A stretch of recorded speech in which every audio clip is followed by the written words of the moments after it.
اپنے سپہ سالار جنرل عاصم منیر صاحب کی سربراہی میں بننے والی نئی اسٹیبلشمنٹ سے درخواست کروں گا کہ اس مرتبہ بلوچستان کے عوام کو یہ حق دیا جائے کہ وہ اپنی مرضی کی حکومت بنائیں۔ اگر نئی اسٹیبلشمنٹ کو بھی عظیم تر قومی مفاد میں بلوچستان ایک مخصوص گروہ کو لیز پر دینا ضروری ہے تو سر بلوچستان بہت لٹ چکا ہے۔ اب بلوچستان میں لٹنے کے لیے کچھ نہیں بچا ہے سوائے ہمارے جسم پر پھٹے پرانے کپڑوں کے۔ مجھے امید ہے کہ نئی اسٹیبلشمنٹ جنرل عاصم منیر کی قیادت میں اس معاملے پر غور کرے گی کہ جب لٹنا ہی ہے تو پھر بلوچستان کو گھوٹکی، رحیم یار خان اور راجن پور کے کچے کے ڈاکوں کے حوالے کیا جائے، کیونکہ وہ اعلانیہ خود کو ڈاکو کہتے ہیں اور ان ڈاکوں کے ہاتھوں لٹنے پر ہمیں کوئی تکلیف نہیں ہوگی۔ نہیں، ایک طرف آخری جملہ آپ نے 70,000 لوگوں کا شکریہ ادا کیا ہے جنہوں نے آپ کو ووٹ دے کر بھیجا ہے، دوسری طرف آپ کہہ رہے ہیں کہ وہاں پر جو ہے وہ گروہوں کی حکومت ہے۔ یہ کیا ہو رہا ہے جی؟ سابقہ اسٹیبلشمنٹ نے بلوچستان میں ہمیشہ عوامی مینڈیٹ سے ہٹ کر سرکاریں بنائی اور جوڑ توڑ کی حکومتیں بلوچستان کی کم اور اپنی ذات کی خدمت زیادہ کرتی رہیں۔ سر، بلوچستان کے لوگ اتنے ہی محب وطن ہیں جتنے باقی صوبوں کے، بلکہ 9 مئی کو بلوچستان نے پنجاب اور خیبر پختونخوا سے بھی زیادہ حب الوطنی کا ثبوت دیا، اور کوئی ایسا ناخوشگوار واقعہ رونما نہیں ہوا جو ہمیں پنجاب اور خیبر پختونخوا کے شہروں میں نظر آیا۔ ہاں، بلوچستان میں کچھ لوگ یقیناً ناراض ہیں۔ ضرورت اس بات کی ہے کہ ان کے ساتھ ڈائیلاگ کیا جائے اور ان کے تحفظات کو سنا جائے، کیونکہ کتنی بھی جنگیں لڑی جائیں آخر کار ایک دن مذاکرات کی میز پر بیٹھنا ہی پڑے گا۔ تو اگر مذاکرات کی میز پر ایک دن بیٹھنا ہی پڑے گا تو پھر اتنے خون خرابے کی ضرورت کیوں؟ بلوچستان میں جو ناراض لوگ ہیں ان میں اور راولپنڈی کے درمیان اعتماد کا فقدان ہے۔ کاش ہمارے ملک میں کوئی ایسی شخصیت موجود ہوتی جس پر فریقین اعتبار کر سکیں، لیکن افسوس کے ساتھ کہنا پڑتا ہے اس حوالے سے ہم بانجھ پن کا شکار ہیں۔ چودھری شجاعت صاحب کا گھرانہ ایک تھا، نہ جانے اس کو بھی کس کی نظر لگ گئی، جہاں لوگوں کی کچھ امید تھی اور جہاں بھی وہ چل کے جاتے تھے لوگ ان کا احترام کرتے تھے، لیکن ان کو بھی کسی کی نظر لگ گئی۔ اب اس وقت مولانا فضل الرحمان صاحب ہیں جو کوئی کردار ادا کر سکتے ہیں۔ سر، مجھے تقریر کرنے دیں گے 2 منٹ پلیز؟ آپ order in the house please, تشریف رکھیں اپنی اپنی نشستوں پر۔ جی سر، اس وقت مولانا فضل الرحمان صاحب ایسی شخصیت ہیں جو کوئی اہم کردار ادا کر سکتے ہیں، اور مجھے سچ جانے کل ٹیلی ویژن پہ دیکھ کر بڑی خوشی ہوئی کہ وڈ جو سردار اختر مینگل کا آبائی گاؤں ہے، وہاں مینگل قبیلے کے 2 فریقین میں جو لڑائی ہو رہی ہے، اور فضل الرحمان صاحب کا ہی مجھے بیان نظر آیا کہ انہوں نے تحمل، بردباری کی اپیل سب سے کی۔ مجھے امید ہے کہ اسی طرح ایسے علماء کرام اور کچھ معتبرین اگر ٹائم بہت ہو گیا جی، اگر اس طرح علماء کرام اور کچھ معتبرین بیچ بچاؤ کریں گے تو خون ریزی سے بچا جا سکتا ہے، کیونکہ وڈ کے حالات بہت خراب ہیں، دونوں طرف سے فریقین مورچہ بند ہیں اور وقفے وقفے سے فائرنگ ہو رہی ہے۔ تو میری آپ سے بھی گزارش ہے کہ آپ بھی اس میں کردار ادا کریں اور دونوں فریقین کو راضی کریں۔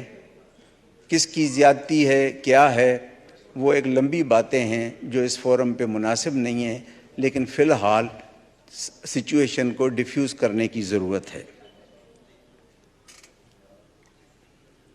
اسپیکر صاحب، میں آپ کے توسط سے اپنے سپہ سالار جنرل عاصم منیر صاحب کی سربراہی میں بننے والی نئی اسٹیبلشمنٹ سے درخواست کروں گا کہ اس مرتبہ بلوچستان کے عوام کو یہ حق دیا جائے کہ وہ اپنی مرضی کی حکومت بنائیں اور عوام جس پارٹی کو ووٹ دیں وہ سرکار بنائے۔ میں یقین دلاتا ہوں ایسی حکومت ملک اور صوبے کے بہترین مفاد میں ہوگی، کیونکہ بناوٹی سرکار سے لوگ نفرت کرتے ہیں اور وسائل چند مخصوص جیبوں میں چلے جاتے ہیں جہاں عوام بدحال ہے۔ آج بھی بلوچستان میں اربوں روپے فیڈرل گورنمنٹ دے رہی ہے، لیکن آپ بلوچستان کی حالت دیکھیں گے تو آپ کو رونا آئے گا۔ جناب اسپیکر، لیکن خدشات اپنی جگہ جنم لیتے رہتے ہیں۔ 2023 کے آنے والے انتخابات کی بلوچستان کے حوالے سے جو بعض گشت یا مختلف حلقوں کے دعوے سامنے آ رہے ہیں، یا جیسے ہم کوئٹہ میں کہتے ہیں جنا روڈ کی گپ شپ، ایسے ہی ہے نا بگٹی صاحب، جنا روڈ کی گپ شپ کہتے ہیں نا، جو باتیں سامنے آ رہی ہیں کہ اس بار پھر بلوچستان کو ایک مخصوص گروہ کو 5 سال کے لیے لیز پر دیا جا رہا ہے۔ اسپیکر صاحب، میں نے اپنے خدشات ارباب اختیار تک پہنچائے ہیں۔ ارباب اختیار سب جانتے ہیں کہ کون ہے، نہ میں ہوں اسپیکر صاحب، نہ آپ ہیں، نہ یہ پارلیمنٹ ہے جہاں اختیارات ہوتے ہیں۔ میں آپ کے توسط سے ان کو اپیل کرتا ہوں، اگر نئی اسٹیبلشمنٹ کو بھی عظیم تر قومی مفاد میں بلوچستان ایک مخصوص گروہ کو لیز پر دینا ضروری ہے، تو سر بلوچستان بہت لٹ چکا ہے۔ اب بلوچستان میں لٹنے کے لیے کچھ نہیں بچا ہے سوائے ہمارے جسم پر پھٹے پرانے کپڑوں کے۔ مجھے امید ہے کہ نئی اسٹیبلشمنٹ جنرل عاصم منیر کی قیادت میں اس معاملے پر غور کرے گی، اور میں کچھ عرصہ پہلے جب آرمی چیف گوادر آئے تھے، چونکہ میرا وہ حلقہ ہے گوادر، تو میں وہاں موجود تھا، میں نے آرمی چیف سے گزارش کی تھی اور اپنے خدشات کا اظہار ان کے سامنے بھی کیا تھا۔ جناب اسپیکر، اگر بہت ہی زیادہ قومی مفاد میں یہ ہے کہ ایک مخصوص گروہ کو 5 سال کے لیے 2023 کے الیکشن میں لیز پہ بلوچستان دیا جائے، تو میری ہاتھ جوڑ کے آپ کے توسط سے گزارش ہوگی کہ جب لٹنا ہی ہے تو پھر بلوچستان کو گھوٹکی، رحیم یار خان اور راجن پور کے کچے کے ڈاکوں کے حوالے کیا جائے، کیونکہ وہ اعلانیہ خود کو ڈاکو کہتے ہیں، اور ان ڈاکوں کے ہاتھوں لٹنے پر ہمیں کوئی تکلیف نہیں ہوگی۔ تھینک یو جی۔ نہیں تھینک یو نہیں سر، ابھی یہ ہے، تھینک یو کیسے ہوگا؟ بھوتانی صاحب، ابھی تو آپ نے ابھی سر فرمایا، 2 منٹ کی بات، ایک سیکنڈ میں 2 منٹ سر، میں آپ کی اجازت سر سے 1 منٹ سر، 1 منٹ نہیں، میں ایک بات سر، کرنا چاہ 1 رہا ہوں، منٹ سر، آپ کی بات کو دہرانا چاہ سر رہا 1 تھا منٹ سر، یہ کنٹراڈکٹری امید بات کر رہے ہے ہیں سر، یہ 1 منٹ، یہ تو بات سنیں نا، ایک طرف تو آخری جملہ، آپ نے 70,000 لوگوں کا شکریہ ادا کیا جنہوں نے آپ کو ووٹ دے کر بھیجا ہے، دوسری طرف آپ کہہ رہے ہیں کہ وہاں پر جو ہے وہ گروہوں کی حکومت ہے۔ یہ کیا ہو رہا ہے جی؟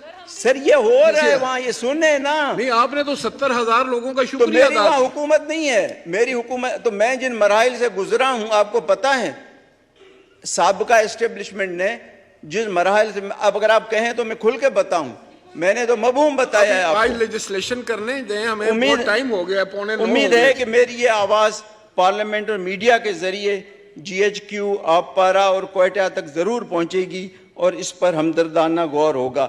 ایک بات جس کا میں اعتراف کرتا ہوں کہ میں اس میں ناکام رہا، وہ پسنی جیٹی تھی۔ جناب اسپیکر، پسنی جیٹی کے لیے میں کور کمانڈرز کو لے گیا، چائنیز کو لے گیا، سی پے کی اسٹینڈنگ کمیٹی کو میں لے گیا، لیکن 35,000 لوگوں کا روزگار ہم بحال نہیں کر سکے۔ کاش کرتارپور کی طرح ہم جیٹی پہ کام کرتے تو ہو جاتی، جیسے کرتارپور ہوا، آپ کو پتہ ہے، نہ PSDP میں منظوری ہوئی، کچھ نہیں بنا، اور بعد میں حکم ملا کے 17 ارب روپے دے دو۔ تو ہمیں بھی کرتارپور سمجھ کر پسنی کی جیٹی کو، میں آرمی چیف سے ریکویسٹ کرتا ہوں کہ وہ حکم دے کہ اس کو بحال کرے۔ جناب اسپیکر، میں ایک بار پھر آپ سب کا شکر گزار ہوں، اور اگر دانستہ یا غیر دانستہ طور پر مجھ سے کوئی غلطی، کوتاہی یا کسی کو تکلیف ہوئی ہے تو میں معافی کا طلبگار ہوں، میں معذرت خواہ ہوں۔ لیکن جناب نے جو بات کی، میں نے 70,000 ووٹ لیے تو میں نے کن مسائل کو سامنا کیا ہے، تو یہ بھی اگر آپ کہیں تو میں آپ کو سنانے کے لیے تیار ہوں، اگر آپ کہیں تو۔ Thank you. بہت آپ کا شکریہ۔ بہت اچھا